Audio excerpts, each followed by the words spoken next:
Hi, in our last video, part one of emotional intelligence, we looked at self-awareness and self-management. Today, we are going to be looking at the remaining parts of emotional intelligence, which is very important also.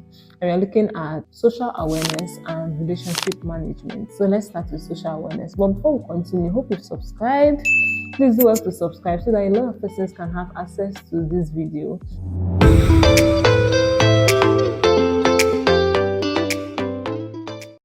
Welcome to So Haven, a safe place where we break limiting beliefs so you can make best decisions and become your best self.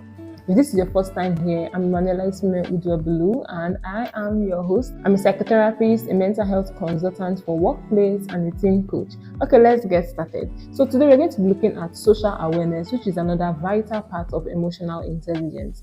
Now, social awareness is your ability to understand others' emotions and reactions and respond in an empathetic, non-judgmental manner.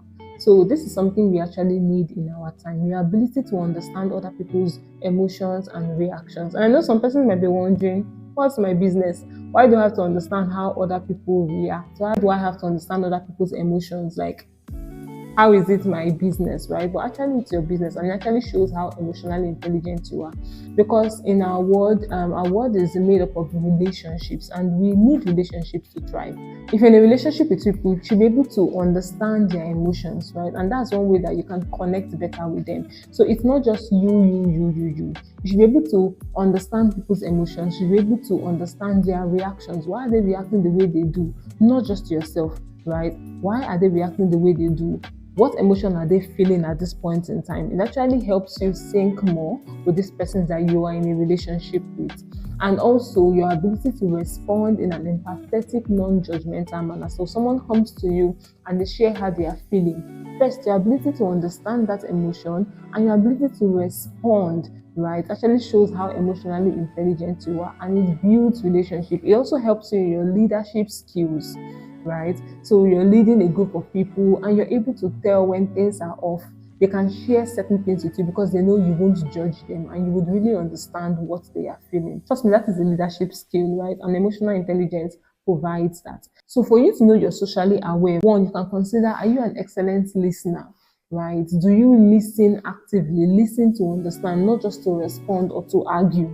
Your ability to listen to understand actually shows how emotionally intelligent you are. Also, are you empathetic, like I mentioned before? Are you non-judgmental? When people tell you what they are going through, do you just go straight to judgment? Oh, I told you, you didn't take my advice. Even if you told them, right, you should be able to to extend grace to them and understand that. I mean, somehow, and I think personally, I've come to learn this, right? Not just from my experience, but observing other people.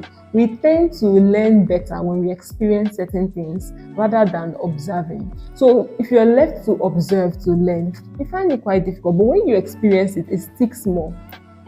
And I'm sure each and every one of us will experience that before. Maybe you're told not to do this or go in this direction. But somehow you're like, and even if you see someone that goes in that direction and gets hurt, you still want to find out why. Until you go and you experience it yourself, that's when you know that, okay, I'm not supposed to go in this direction. We just want to learn from our experience, not other people's experience, which is actually not healthy. It's better you learn from other people's experience, right, to avoid being burnt. Anyways, back to what we're talking about. So we've all experienced this before, right? So you should be able to extend grace to people, even though you advise them and they went the other way. You should be able to be empathetic and extend grace to them, be non-judgmental. So that shows if you're socially aware. Also, are you someone people can walk up to and share their feelings with? Are you flexible? Right? So let's say you meet someone that is not from your tribe, that is not your gender, that is not your age. How do you communicate with them? How are you able to recognize their feelings? Are you non-judgmental regardless of the difference between you both? Right? This is something that shows if you're socially aware or not. Flexibility, very important. Another thing that also reflects how socially aware you are is that you are comfortable in discussing other people's emotions. So people come to you with their emotions or whatever challenge it is, right? And you don't feel irritated or you don't feel scared or uneasy. Maybe you find it hard to talk about grief, or you just find it hard to talk about anxiety or whatever it is they are going through. Your ability to stay put, right, and remain comfortable even when people are talking about very strong emotions, right, shows how socially aware you are, because you know that this does not really affect you. And most times it happens when you have dealt with any trauma or any past incidents that actually is connected to that emotion. If you have an untreated trauma, trust me, it's going to be hard staying in the same place, right, with certain emotions that just reminds you of those trauma or that thing you have experienced before in the past. So your ability to stay comfortable while other people are talking about strong emotions, right, shows how socially aware you are. Another thing that shows how socially aware you are is your ability to be confident, knowing what to do when others come to you with their emotions or challenges, right? So people come to you and you're just confident, you know what to do at that point in time. Not because you're an expert or you're a doctor, right? But one, because you are able to name the emotions they are feeling based on what they describe, right? And with time, you're able to work with them in identifying the thoughts that is sponsoring that emotion and help them just reframe those thoughts, right? So they can feel better emotions or more positive emotions. So you don't freak out or just get into that frantic mode and get anxious when people come to you with strong emotions, right? You are confident because you know what to do. That's another thing that reflects social awareness. And the last part that makes up emotional intelligence is relationship management. Relationship management is your ability to communicate in an assertive, respectful, non-defensive manner, especially when you're providing feedback or you are managing an interpersonal conflict. I'm going to take it again. Your ability to communicate in an assertive, respectful, non-defensive manner, especially when you're providing feedback or you are managing interpersonal conflict. I'm going to take in these different parts because that's what makes up relationship management. So think about it. You're talking about relationship management here, right? In your relationship with people, how do you communicate? So I think there are two things that are key here: relationship communication.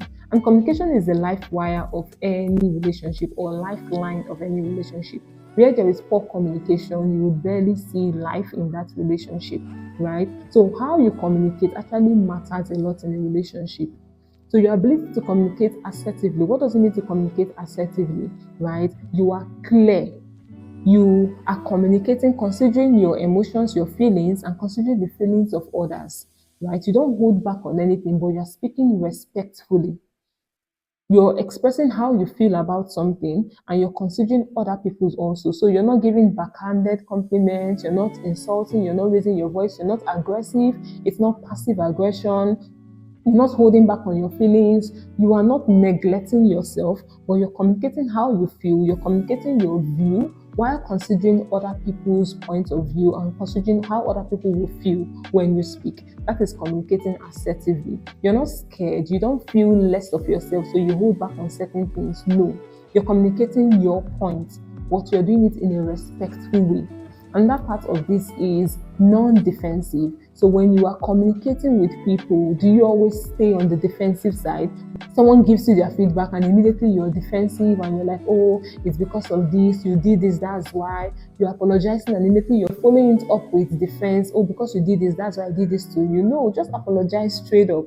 How do you give feedback? Talking about that, do you give feedback in a constructive way or a destructive way? Is your aim to just bring down and scatter everything the person has done? Or you're giving feedback to actually build the person and encourage the person? So you need to actually look into that. How do you give feedback? These are the different things that help in boosting relationships, that make relationships actually thrive.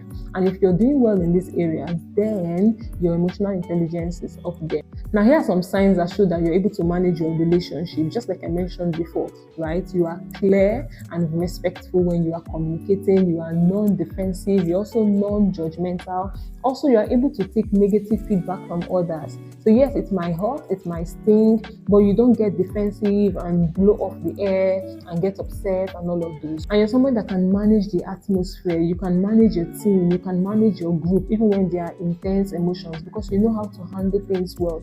You don't take things personally. You understand that, okay, these are emotions and you just need to know the way around them. These are some signs that show that you know how to manage your relationships. Now, when you have all of this in check, in addition to what we talked about in part one of emotional intelligence, then trust me, you are way to go. So if you've not watched it, please, I'm going to tag it to this video. Do well to watch the part one of emotional intelligence. Emotional intelligence is one skill that is needed in our world today. For you to build relationships, for you to manage your team effectively, for you to build brands that last.